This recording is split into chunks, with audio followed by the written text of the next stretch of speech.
On October 15th, 2022, a Pittsburgh gas station became a war zone.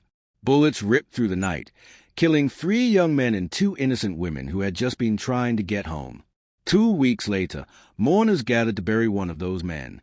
But instead of prayers, the church rang with gunfire. A funeral turned into a battlefield. A casket lowered under the shadow of fresh blood.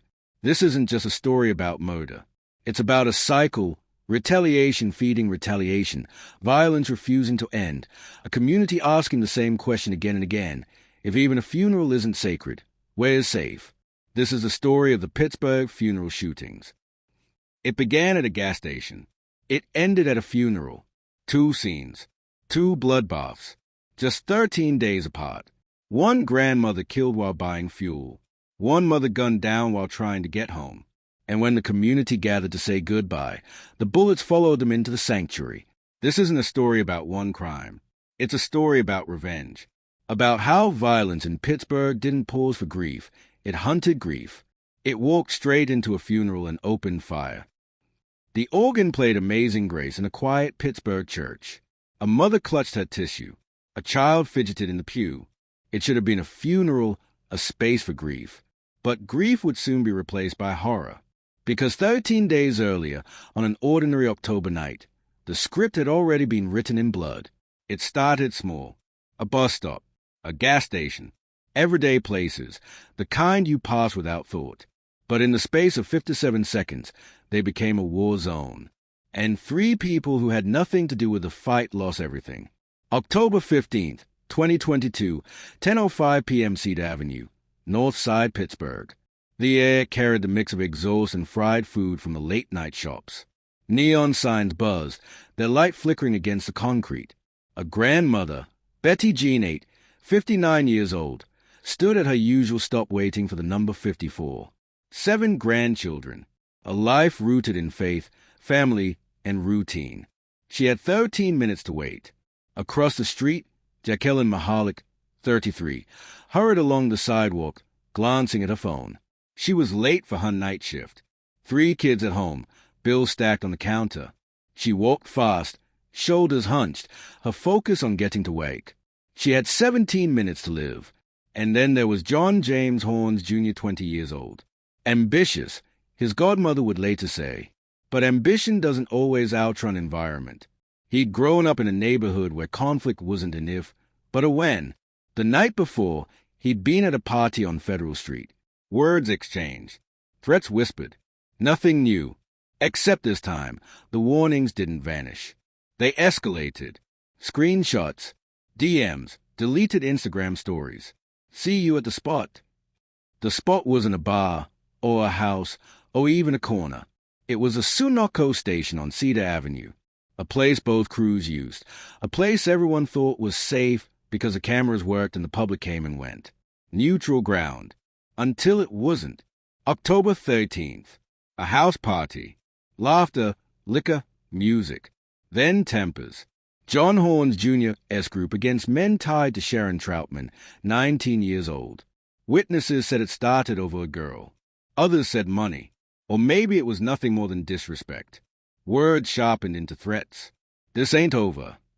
By morning, the threats were digital. Messages flying. Gun emojis. A dropped location pin. Screenshots that would vanish within minutes.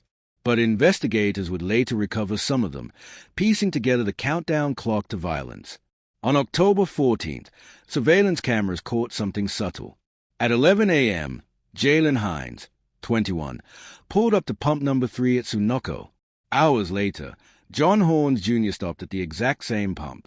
They didn't see each other, but something shifted. The gas station wasn't neutral anymore. It was marked. By Saturday evening, everyone knew where it was going to happen.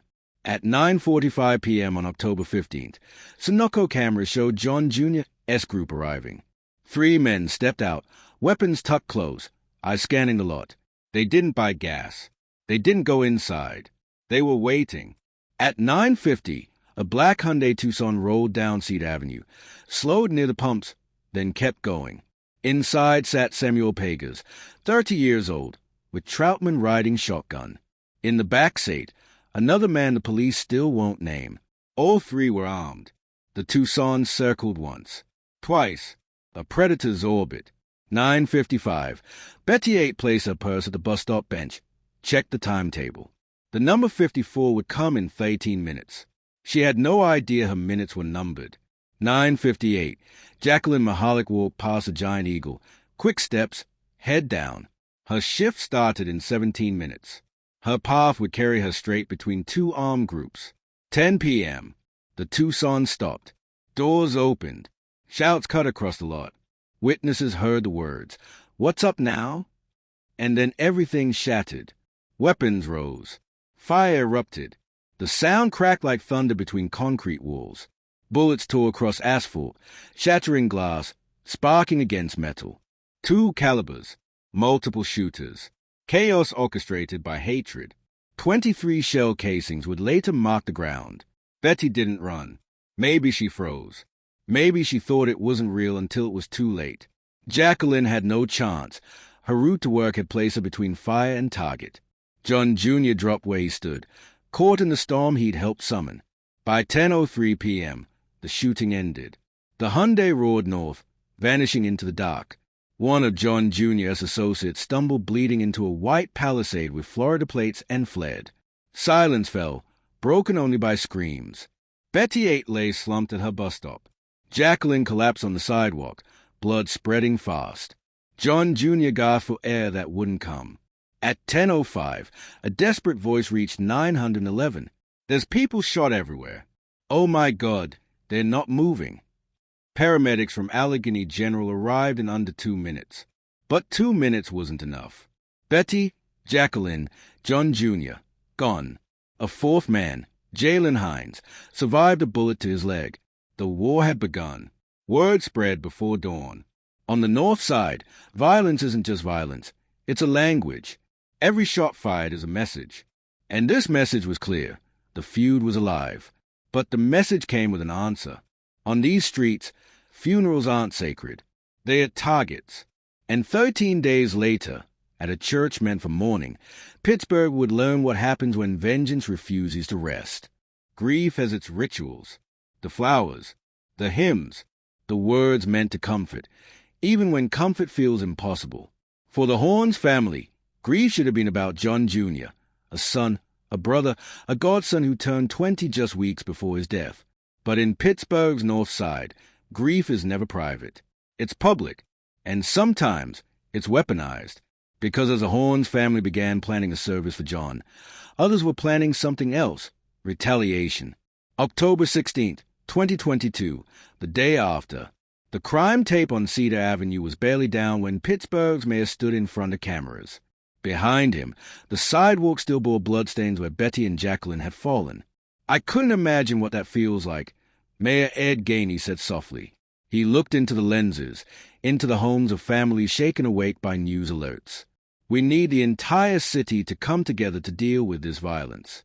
I need you to speak up and say something." The words echoed. But in neighborhoods like the North Side, they were drowned out by other conversations, whispered phone calls, coded texts, corner talk.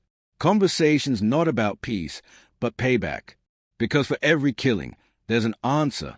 For every funeral, a risk. And John Jr.'s funeral was already marked. They knew the danger. Everyone did. Funeral homes across Pittsburgh whispered the same warning.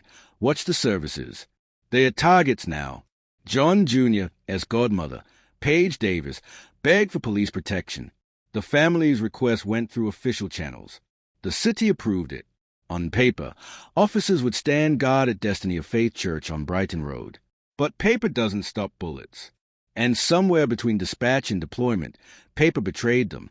October 27th, the day before the funeral, 2 officers received their assignment, provide security for John Jr.'s service. They checked the sheet. The address pointed them to a funeral home 3 blocks away from Destiny of Faith. October 28th, 7 a.m. The officers arrived on time. The lot was empty. No signs of a service. They radioed dispatch. No funeral scheduled at this location. The reply came, "Stand by." They waited. Checked again at 8 a.m. Still nothing. At 8:45, they left. Meanwhile, 3 blocks away, mourners were already filing into Destiny of Faith Church. Paige Davis noticed it immediately. She looked around the lot, the sidewalks. No patrol cars, no uniforms, just families, just grief. Where are the officers? She asked the staff. They should be here, came the answer. But they weren't. And at 11 a.m., as the sanctuary filled, their absence became deadly. 300 people packed into Destiny of Faith that morning. The church air was heavy with perfume, cologne, candle wax. Gospel music rolled from the organ, smoothing over the jagged edge of loss. The pastor spoke about forgiveness, about breaking cycles, about young lives cut short, the kind of words that should anchor a family in grief. But outside, men with guns were taking positions. At 12:02 p.m., the church's security cameras caught the first shadow, a figure in dark clothing at the corner. Then another, and another. 3 shooters. Coordinated. Calm. Inside, the service continued. Prayers. Tays. An organist softly playing. A mother rocking her child to keep him still. 12:04 p.m. The first crack tore through Brighton Heights air. For a fraction of a second, the congregation froze. Was that fireworks? A car backfiring? The second shot answered. The third erased all doubt. Then automatic fire erupted. Panic is loud. Louder than hymns. Louder than sermons. Get down! The pastor's voice boomed through the microphone, caught forever on video. Inside, mothers shielded children beneath pews. The elderly clutched each other, crouching low. Someone screamed, "They're shooting at the church!"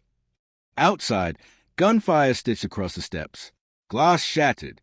Funeral programs fluttered like confetti. A child's shoe slipped free in the rush for cover. 6 people fell where mourners had hugged minutes earlier. Blood darkened the sanctuary's stone threshold. The shooters fired, paused, fired again. 90 seconds of chaos. 90 seconds to turn a house of God into a battlefield. Then silence. Sirens wailed. Police swarmed, minutes too late. The same police who had stood at the wrong address hours earlier now stood at the right one, when the damage was already done. Inside, the congregation was shaken, trembling, whispering prayers half-choked by fear. Outside, officers carried John Jr.'s casket to the hearse. A final image that burned itself into Pittsburgh's memory, a funeral meant to honor one victim of gun violence nearly became a mass funeral itself. The Horns family had begged for protection. They got none, and Pittsburgh was left asking, if even funerals aren't sacred, what is? 2 hours later, police moved fast. Sean Davis, 19, was picked up. A 16-year-old followed. Both were charged with attempted homicide. But charges don't erase trauma. They don't heal bullet wounds or silence nightmares. And in the North Side, everyone knew the cycle hadn't ended. Because this wasn't just about one gas station, or one funeral. It was about a feud that kept spinning, a wheel powered by revenge and silence, dragging in grandmothers and mothers who wanted nothing more than to live ordinary lives. The Horns' funeral was supposed to be the end of violence. Instead, it became proof of how far the violence had spread. And while Pittsburgh's mayor gave speeches and detectives built case files, families asked a question nobody in authority could answer. If they'll shoot up a funeral, what boundary is left? The answer would come in the days and months ahead. Not in press conferences, but in dropped charges, broken cases, and families left with nothing but candles burning on sidewalks. Funerals end with silence, but the silence after Destiny of Faith Church was not peace. It was shock. It was a stunned quiet of a city asking the same question. What's left when even mourning isn't safe? The answer wasn't justice. The answer wasn't closure. The answer was more grief. The shooting had lasted 90 seconds. But when the last echoes faded, the trauma stretched far beyond. 6 wounded outside. Dozens trembling inside. A casket still the altar, abandoned in the panic. The carpet littered with dropped purses, crumpled tissues, hymnals scattered across the floor. Police swept the perimeter with rifles raised. Reporters gathered across the street, their microphones catching fragments. We were just praying. My kids were in there. I thought I was going to die. The image that stuck was a casket. Officers carrying John Horns Jr.'s coffin to the hearse under the shadow of crime scene tape. A family denied peace twice, first by bullets at a gas station, then by bullets at his funeral. Hours later, detectives moved quickly. 19-year-old Sean Davis was taken into custody. A 16-year-old followed. Both were charged with attempted homicide, accused of being part of the team that turned Brighton Heights into a battlefield. But arrests don't heal wounds. And in Pittsburgh, charges don't always stick. The Cedar Avenue shooting on October 15th had been retaliation for a party fight 2 nights before. The Destiny of Faith ambush on October 28th was retaliation for Cedar. And in Northside neighborhoods, whispers already carried the next question. Who's going to answer this one? It wasn't about justice. It was about balance. An eye for an eye, a funeral for a funeral. This was a street logic detectives faced. Every arrest sparked another vendetta. Every death lit another fuse. At vigils, mothers raised candles. Children clutched photos of Betty Jean Eight and Jacqueline Mahalik, the 2 innocent women caught in the crossfire at the gas station. Betty's daughter, Laura Eight, spoke into cameras. Please, lay down your arms. It harms the city, the world. It hurts. Jacqueline's mother, Bridget Mahalik, said through tears, her children will still live their lives without her. The words landed heavy, but the gunfire didn't stop. Detectives had video, surveillance from Sunoco, traffic cams, even a Ring doorbell 2 blocks away. They had shell casings, matching calibers, identified vehicles. And they had suspects, Sharon Troutman, 19, Samuel Pagers, 30, but by January 2023, charges began to crumble. Homicide charges against Troutman and Pagers were dropped. Technicalities, witness issues, evidence ruled out. What remained were lesser charges, conspiracy, weapons possession. Families watched the system bend, watched the men tied to their grief walk free of the worst charges. And the cycle kept spinning. Inside the Major Crimes Unit, veterans stared at evidence boards pinned with photos, timelines, arrows connecting names. One detective later admitted the case made him think about quitting. You watch a grandmother, a mother, a funeral, all become crime scenes, and you start to wonder if solving one thing even matters. Because by the time you do, another shooting's already happened. Justice felt like chasing shadows. Revenge always outran it. Mayor Ed Gainey kept appearing at crime scenes. Cameras caught him under flashing lights, his voice heavy with repetition. This has to stop. But his words blurred into the background, because on the streets, the logic was different. On the streets, the answer to every funeral was another funeral. And everyone knew the next cycle was already writing itself. By the end of 2022, Pittsburgh had matched the homicide count of 2021, before November even ended. Numbers that looked neat on graphs but told nothing about the children without mothers, the empty chairs at dinner tables, the church steps still stained dark. Numbers didn't capture the sound of an organ drowned out by gunfire. Numbers didn't capture the sight of a child's shoe left behind in panic. Today, if you walk to the corner of Cedar and Stockton, you'll find a memorial. Flowers browned by weather. Photos fading under rain. Candles neighbors keep relighting.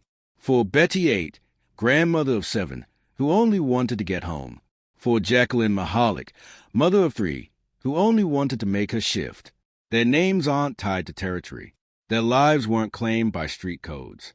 They were taken because they existed in the wrong space, at the wrong second, when men decided to turn a gas station into a battlefield.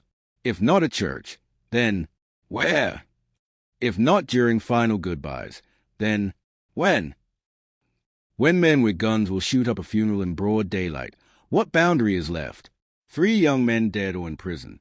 2 innocent women murdered. 6 wounded on church steps. Hundreds traumatized. A city haunted. All for territory nobody owns. All for respect bullets can't buy. All for a cycle nobody can stop. The logic of the street is terrible and simple. Every death demands an answer. Every funeral becomes a target.